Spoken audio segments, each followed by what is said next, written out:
Hello friends, मैं हूं वेद शुक्ला और आप देख रहे हैं हमारा यूट्यूब चैनल सीधे दिल से वेद शुक्ला। भारतीय संविधान एवं राज्य व्यवस्था को पढ़ने पढ़ाने के क्रम में 5 यूनिट में बांटने के बाद हमने यूनिट 1 की शुरुआत कर दी है। एक वीडियो यूनिट 1 का मुकम्मल तौर पर आप देख चुके हैं जिसका नाम था देशी रियासतों का एकीकरण, और यूनिट 1 का दूसरा टॉपिक संविधान सभा, जिसे हमने 3 भागों में बांटकर पढ़ने का फैसला किया था, जिसके 2 पार्ट पर हम काम ऑलरेडी कर चुके हैं पिछले 2 वीडियोस में, पृष्ठभूमि और अस्तित्व में आने की प्रक्रिया। आज हम संविधान सभा टॉपिक मुकम्मल करने जा रहे हैं। संविधान सभा गठन के बाद की गतिविधियों को जानेंगे।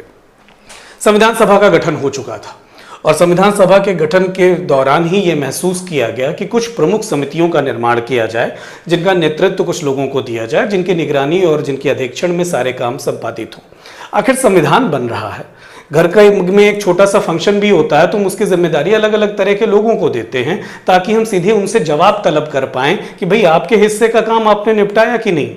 रमेश, तुमने हलवाई का काम निपटा लिया। सुरेश, तुम्हारा काम टेंट का था, क्या हो गया, क्या प्रोग्रेस है। वैसे ही संविधान का निर्माण हो रहा है तो भारत का मुस्तकबिल तय होने वाला है। इसलिए हर कॉर्नर पर, हर दिशा में बेहतर तरीके से काम संपादित हो सके, जिसकी वजह से हमने छोटी छोटी समितियों का निर्धारण किया और उसकी अध्यक्षता किसी विशेष व्यक्ति को सौंपी। प्रश्न यहां से आते रहते हैं कि कौन सी प्रमुख समिति का अध्यक्ष कौन है।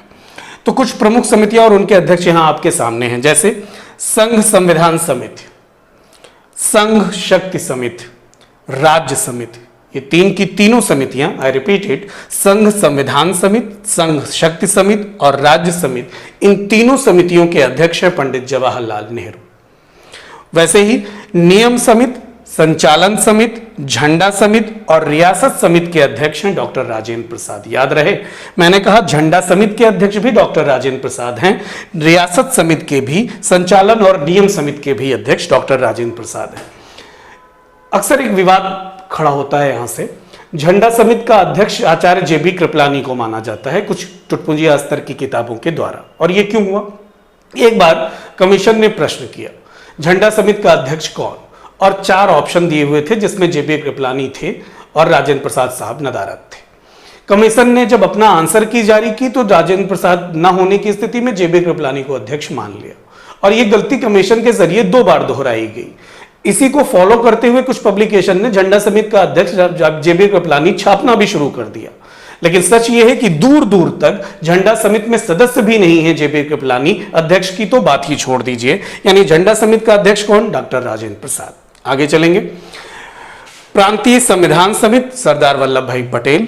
मौलिक अधिकार एवं अल्पसंख्यक परामर्श समिति, सरदार पटेल। याद रहे, प्रांतीय संविधान समिति सरदार वल्लभ भाई पटेल, मौलिक अधिकार एवं अल्पसंख्यक परामर्श समिति सरदार वल्लभ भाई पटेल। ये मुख्य समिति है जिसकी 2 उप समितियां भी हैं, क्योंकि ये बड़ा पोर्शन है। मौलिक अधिकार और अल्पसंख्यक इश्यूज दोनों को कैटर करने वाली समिति है ये, इसलिए इसमें 2 उप समितियां बनेंगी, एक मौलिक अधिकार उप समिति और दूसरा अल्पसंख्यक उप समिति। मौलिक अधिकार उप समिति के अध्यक्ष आचार्य जेबी कृपलानी और अल्पसंख्यक उप समिति के अध्यक्ष हरिश्चंद्र मुखर्जी, SC मुखर्जी। फिर आवास समिति पट्टाभी सीतारमैया, सर्वोच्च न्यायालय समिति S वारदाचार्यार। फिर से आवास समिति B पट्टाभी सीतारमैया और सर्वोच्च न्यायालय समिति S वारदाचार्यार। इतना ही नहीं, बल्कि संविधान के निर्माण के दौरान जिसका सबसे बड़ा उत्तरदायित्व रहा, प्रारूप समिति, उस प्रारूप समिति के अध्यक्ष हैं डॉक्टर भीमराव अंबेडकर। एक बार प्रश्न पूछा गया था कि प्रारूप समिति में निम्नलिखित में से कितने सदस्य थे? ऑप्शन था 7, 6, 5, 4। Right option is 7। अगर पूछे कि निम्नलिखित में से कितने सदस्य थे तो 7, अध्यक्ष को छोड़कर तो 6, अध्यक्ष को इंक्लूड कर 7। ये 6 सदस्य कौन से हैं? क्योंकि मैंने कहा इस समिति का रोल इंपॉर्टेंट है, तो यहां पर समिति के सदस्यों से भी प्रश्न बनते रहे और बनते रहने चाहिए। अध्यक्ष को छोड़कर जो 6 सदस्य हैं वो निम्न है, मैंने जगह की कमी की वजह से इसे ऊपर मेंशन कर दिया है। पहले है KM मुंशी यानी कन्हैया लाल मणिकलाल मुंशी, फिर सैयद मोहम्मद सादुल्ला, फिर N गोपाला स्वामी अयंगर, फिर अल्लाद कृष्ण स्वामी अय्यर, फिर TT कृष्णामचारी और फिर N माधवराव।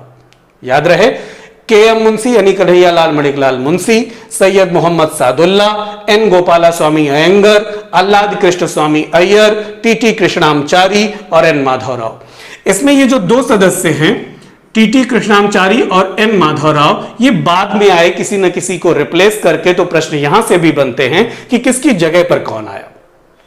तो टीटी कृष्णाचारी आए डीपी खेतान की मृत्यु के बाद, और डीपी खेतान की मृत्यु हुई थी 1948। तो डीपी खेतान को रिप्लेस करके आए टीटी कृष्णाचारी, और एन माधव राव आए बीएल मित्र के स्थान पर। याद रहे, प्रश्न बन सकता है। बीएल मित्र के स्थान पर एन माधव राव आए। एक बात और याद रहे, कमीशन आपसे आंख मिचौली खेलता है। उसे पता है आप एक्चुअली आप कहां पर लैग करते हैं।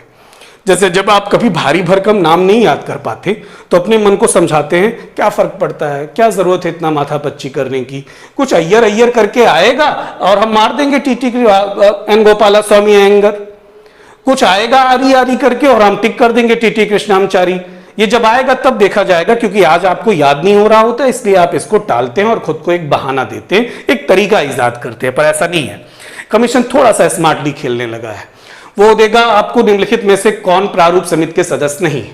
के M Munshi, V R Vinchi, Syed Mohammad Sadulla, M Hidayatullah, N Gopala Swami Ayyangar, V Ramaswamy Naicker, Alladi Krishna Swami Ayyar, M R Jayakar, TT Krishnamachari, Veer Raghavachari, N Madhava Rao, Ram Swaroop Rao. Got it?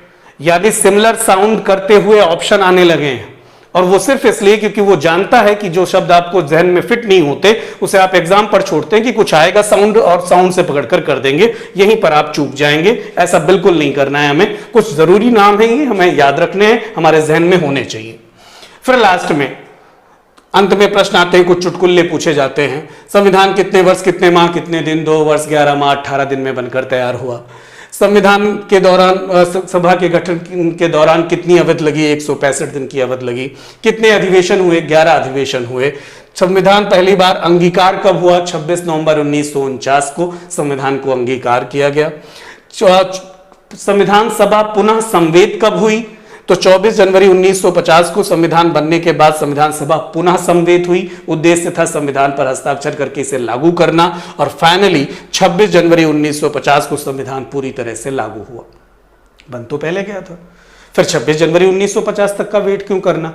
ये इसलिए क्योंकि 26 जनवरी को हमने ये फैसला किया था। 1929 में ये फैसला हुआ था, जब लाहौर में रावी नदी के तट पर एक अधिवेशन हुआ था कांग्रेस का, जिसके अध्यक्ष पंडित जवाहरलाल नेहरू थे। तो यह फैसला किया गया था कि हर वर्ष 26 जनवरी को भारत स्वाधीनता दिवस मनाएगा। 29 में यह फैसला हुआ था, तब भारत आजाद नहीं था, आजादी की उम्मीद थी। और उस वर्ष से ही यानी 1930 से हम 26 जनवरी को स्वाधीनता दिवस के तौर पर सेलिब्रेट करते आ रहे थे। आज तो हम आजाद हो रहे हैं, और अब हम 26 जनवरी को कैसे यादगार बनाएं?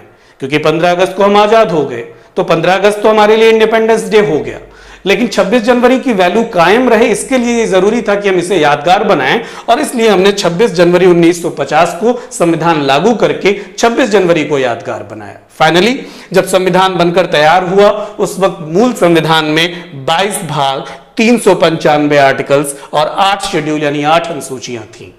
यह हुआ संविधान सभा टॉपिक। और इस संविधान सभा टॉपिक को इतने नजरिए से, इतने आयामों से, इतने प्रश्नों की दृष्टि से पढ़ने के बाद शायद हम अब ये कह सकते हैं कि पूछो कहां से पूछोगे। All the best, thank you so much. आज के लिए इतना ही।